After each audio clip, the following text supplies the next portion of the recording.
थे आपका ABP news में। आपके साथ मैं हूं अखिलेश आनंद।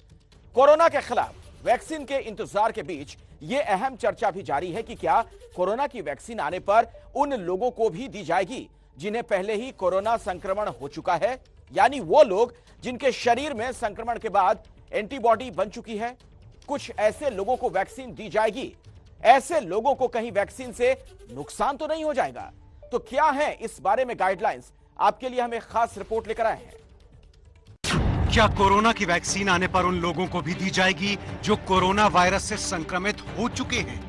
अगर एक बार किसी के शरीर में कोरोना के खिलाफ एंटीबॉडी बन जाएं, तो क्या ये तय है कि उसके बाद उसे कोरोना संक्रमण नहीं होगा? और जिन लोगों के शरीर में एंटीबॉडी है, उन्हें वैक्सीन आने पर दी जाएगी या नहीं? कोरोना की वैक्सीन आने की खबर और कोरोना के खिलाफ टीकाकरण की खबरों के बीच लगातार कुछ ऐसे सवाल है जो पूछे जा रहे हैं और अब इन सवालों का जवाब मिल चुका है। केंद्रीय स्वास्थ्य मंत्रालय ने 17 दिसंबर को अपनी वेबसाइट पर एक डॉक्यूमेंट जारी किया जिसमें वैक्सीन से जुड़े सवाल लगातार पूछे जा रहे हैं। इसमें सवाल है, क्या संक्रमण से ठीक हो चुके व्यक्ति को वैक्सीन लेना आवश्यक है? जिसके जवाब में साफ तौर पर लिखा गया है, हाँ, कोविड-19 के साथ संक्रमण के पिछले इतिहास के बावजूद कोविड वैक्सीन का पूरा शेड्यूल प्राप्त करना उचित है। ये बीमारी के खिलाफ एक मजबूत प्रतिरक्षा प्रतिक्रिया विकसित करने में मदद करेगा। इससे पहले केंद्रीय स्वास्थ्य सचिव राजेश भूषण ने कहा था कि वैक्सीनेशन के समय जिस व्यक्ति को आप वैक्सीन दे रहे हैं उसमें एंटीबॉडी है या नहीं, इस पर अभी कोई अंतिम निर्णय नहीं हुआ है, लेकिन ये वैज्ञानिक कम्युनिटी में और देशों के बीच भी एक चर्चा का विषय है। वहीं इस बारे में ICMR यानी Indian Council of Medical Research के director general doctor Balram Bhargava का कहना था कि उसे साइंटिफिक नजरिए से देखना होगा, शरीर में एंटीबॉडी है या नहीं, इससे कोई साइड इफेक्ट होगा या नहीं, ये सब देखना होगा। There are two issues linked in this. One is that if someone has antibodies and if you give the vaccine, can he develop any vaccine associated adverse reaction? That is the first issue. The second issue is that if we measure the antibodies, then can we avoid giving the vaccine to that patient and therefore we spare our vaccines. So these are the two important issues. Regarding the first one, vaccine associated adverse reactions, there is enough data to show that does not that does not happen. However, there are discussions still going on internationally. वहीं doctor Bhargava का मानना है कि WHO के मुताबिक सबको टीका देना होगा। The WHO has clearly stated in all its solidarity vaccine trials also that we do not need to measure the antibodies or even find out if that person has had the COVID or not. We can go ahead and give it. That is what is in the mandate of the WHO at the moment. इस बात की चर्चा तेज है कि भारत को जल्द ही corona के खिलाफ वैक्सीन मिल जाएगी। इस रेस में कई सारी वैक्सीन हैं जो काफी आगे चल रही है, लेकिन ये बताना मुश्किल है कि कौन सी वैक्सीन पहले आएगी। लेकिन इस बीच एक सवाल लगातार पूछा जा रहा है कि जो लोग कोरोना से संक्रमित हो चुके हैं और जिनके शरीर में नेचुरल इम्यूनिटी बन चुकी है, क्या उन्हें भी ये वैक्सीन दी जाएगी? जानकारों के मुताबिक उन्हें भी ये वैक्सीन दी जाएगी। देखिए, जो लोग संक्रमित हुए हैं, जो ग्लोबल एविडेंस हमारे पास है इस टाइप की डिजीज़ के लिए, रिस्पायरेटरी डिजीज़ के लिए, चाहे वो स्मॉल पॉक्स का रहा हो या मीजल्स है, जितनी भी रिस्पायरेटरी डिजीज़ हैं, कि नेचुरल इन्फेक्शन जो है बेटर प्रोटेक्शन देता है इसके तुलना में, किसी भी वैक्सीन की तुलना में। तो अभी जो है वो प्रायोरिटी ग्रुप में उनको नहीं होना चाहिए। प्रायोरिटी ग्रुप उनको बाहर करके ही वैक्सीन देना चाहिए। उसके बाद अगर वैक्सीन है, हमें ये एविडेंस मिल जाता है कि उनकी इम्यूनिटी जल्दी नेचुरल इन्फेक्शन के बाद जो है खत्म हो रही है, तो फिर उनको देने को सोच सकते हैं। अभी वो प्रायोरिटी ग्रुप में नहीं होने चाहिए। वहीं इस बारे में एम्स के पूर्व निदेशक डॉक्टर MC मिश्रा का कहना है कि जिन्हें संक्रमण हुआ है उन्हें भी वैक्सीन मिलेगी। उनका तर्क है कि वैक्सीन संक्रमित लोगों को भी लगेगी क्योंकि हर एक में एंटीबॉडी और न्यूट्रलाइजिंग एंटीबॉडी है। वहीं बुजुर्ग होंगे या साथ में कोई और गंभीर बीमारी होगी तो उन्हें देना आवश्यक है।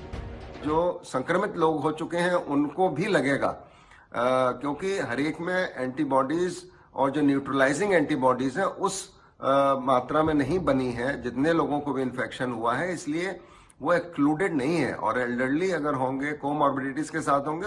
वहीं पल्मोनोलॉजिस्ट डॉक्टर संदीप नैयर के मुताबिक संक्रमित हो चुके व्यक्ति को भी वैक्सीन मिलेगी, क्योंकि ये नहीं कहा जा सकता कि संक्रमित व्यक्ति के शरीर में एंटीबॉडी आखिर कितने दिन तक है। वहीं ये वैक्सीन उस व्यक्ति के लिए एक बूस्टर डोज की तरह होगी जिससे उसके शरीर में ज्यादा अच्छी इम्यूनिटी बनेगी। जिन लोगों को कोविड हो चुका है और जो रिकवर हो चुके हैं उनको भी वैक्सीन दिया जाएगा, क्योंकि ये नहीं मालूम उनकी कितनी एंटीबॉडीज बनी है या कितनी देर तक रहेगी। कुछ कह रहे हैं 76 डेज तक रहती है, मैक्सिमम 90 डेज तक रहती है और फिर ख़त्म हो जाती है। दूसरी बात यह है कि जैसे कि बूस्टर दिया जाता है इम्यूनिटी बढ़ाने के लिए, डोज पहले दिया जाता है, तो ये भी कहते हैं कि अगर हम वैक्सीन देंगे तो इम्यूनिटी और स्ट्रांग हो जाएगी। एक बात ये भी देखी गई है कि ये जो कोविड है वो स्ट्रेन बदल भी रहा है, तो यू नेवर नो कि जो नई वैक्सीन है वो कितना उसमें कारगर होगी। ऐसे तो कई वैक्सीन का तो बड़ा अच्छा रिस्पांस आया है, तो ये भी इसलिए दी जाएगी। यानी सरकार के इस डॉक्यूमेंट और जानकारों की राय से एक बात तो साफ है, वैक्सीन उन लोगों को भी मिलेगी जिन्हें संक्रमण हो चुका है, खास तौर पर उन लोगों को जिन्हें कोई और बीमारी भी है। संक्रमण होने के बाद पूरी तरह ठीक होने पर शरीर में एंटीबॉडी है या नहीं ये साफ नहीं है। एंटीबॉडी कितने दिनों के लिए है ये भी साफ नहीं है। इन हालात में वैक्सीन का डोज एक बूस्टर के रूप में काम करेगा और शरीर में इम्यूनिटी को बढ़ाएगा।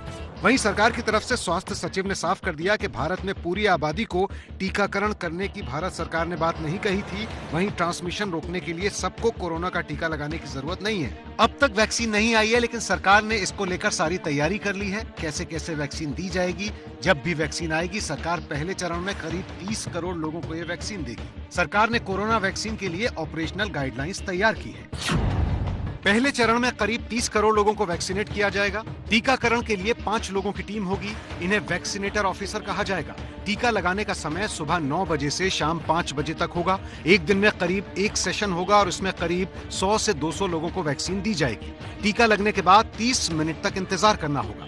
टीकाकरण के लिए रजिस्ट्रेशन सिर्फ कोविन ऐप पर ही होगी। केंद्रीय मंत्रालय, राज्य सरकार और जिला प्रशासन द्वारा अपलोड किया जा सकता है। इसके अलावा 50 साल से ज्यादा उम्र के व्यक्ति जिन्हें कोई और बीमारी है वो खुद भी अपनी जानकारी अपलोड कर सकते हैं। अगर कोई व्यक्ति खुद से अपनी जानकारी अपलोड कर रहा है तो 15 डॉक्यूमेंट्स में से कोई एक उन्हें देना होगा। ये Aadhaar card, driving licence, health insurance smart card जो कि केंद्रीय श्रम मंत्रालय द्वारा जारी किया गया हो, MNREGA job card, pan card, passbook bank या पोस्ट ऑफिस द्वारा जारी की गई passport, pension document, service identity card या वोटर कार्ड। राज्य सरकारों को वैक्सीनेशन के लिए जरूरी तैयारी करने के निर्देश दे दिए गए हैं। इसको लेकर राज्य स्तर पर और जिला स्तर पर बनाई गई कमेटियों की बैठक भी हो चुकी है। आपको बता दें कि भारत में इस समय 6 वैक्सीन के क्लिनिकल ट्रायल चल रहे हैं जो कि अलग अलग चरण में हैं, जिसमें 2 वैक्सीन तीसरे चरण में हैं। यह है ऑक्सफोर्ड यूनिवर्सिटी और ऑस्ट्राजेनेका की वैक्सीन जिसका serum institute of India trial कर रही है। वहीं दूसरी है भारत बायोटेक और आईसीएमआर की वैक्सीन। वहीं रूस की वैक्सीन स्पुतनिक का दूसरे और तीसरे चरण का ट्रायल शुरू हो चुका है। इसके अलावा जाइडस कैडिला की वैक्सीन का 2 फेज का ट्रायल हो चुका है। वहीं एक और वैक्सीन का ट्रायल शुरुआती दौर में है। सरकार और जानकारों ने ये स्पष्ट कर दिया है कि कोरोना संक्रमण से ठीक हो चुके लोगों को भी ये वैक्सीन दी जाएगी। ऐसा करने से उनको कोई नुकसान नहीं होगा, बल्कि इम्यूनिटी और अच्छी हो जाएगी। और आपको ये महत्वपूर्ण जानकारी भी दे दें कि भारत में कोरोना की वैक्सीन लोगों को जल्द लग सके, इसके लिए केंद्र सरकार ने तैयारी कर ली है। अगले 6 से 7 महीने में 30 करोड़ लोगों को वैक्सीन लगाई जा सके, इसके लिए स्वास्थ्य विभाग पूरी तरीके से जुटा हुआ है। वैक्सीन को लेकर देश में खुशखबरी, अब देश को घबराने की जरूरत नहीं। भारत में करीब करीब तैयार है स्वदेशी वैक्सीन।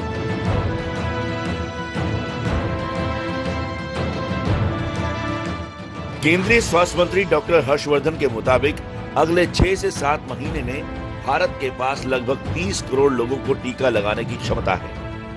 आज हम इस स्थिति में हैं कि दुनिया के बाकी देशों के मुकाबले हमने भी अपनी इंडिजिनस वैक्सीन को डेवलप कर दिया है।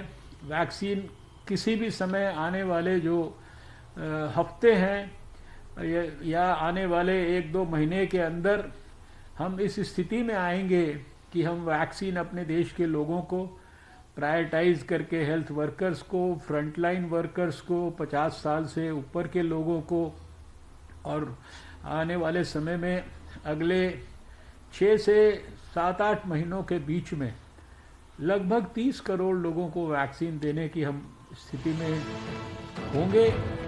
30 करोड़ लोगों में 1 करोड़ स्वास्थ्य कर्मी, 2 करोड़ फ्रंटलाइन वर्कर्स और 27 करोड़ 50 साल से अधिक उम्र के लोग और 50 साल से कम उम्र के ऐसे लोग शामिल हैं जो पहले से किसी गंभीर रोग से ग्रस्त हैं, उन्हें वैक्सीन दी जाएगी। भारत बायोटेक, फाइजर और एस्ट्रोजेनेका ने अपनी वैक्सीन के इमरजेंसी इस्तेमाल की मंजूरी के लिए भारतीय दवा महानियंत्रक यानी कि DCGI में आवेदन किया है। इसके अलावा और भी कई वैक्सीन पर देश में काम चल रहा है। वहीं दुनिया के 12 देश वैक्सीन के लिए भारत से मदद की आस लगाए हुए हैं। देश में 1 करोड़ से ज्यादा संक्रमित मामले अब तक पाए गए हैं, जिनमें से 95,50,000 से अधिक मरीज पूरी तरह से ठीक भी हो चुके हैं। भारत दुनिया के उन चुनिंदा देशों में शामिल है जहां मरीजों के उबरने की दर सबसे ज्यादा है। भारत में वर्तमान में यह दर 95.46% है। तो देश में तमाम लोगों तक कोरोना की वैक्सीन जल्द से जल्द पहुंचे, इसके लिए पूरा सरकारी अमला हरकत में है।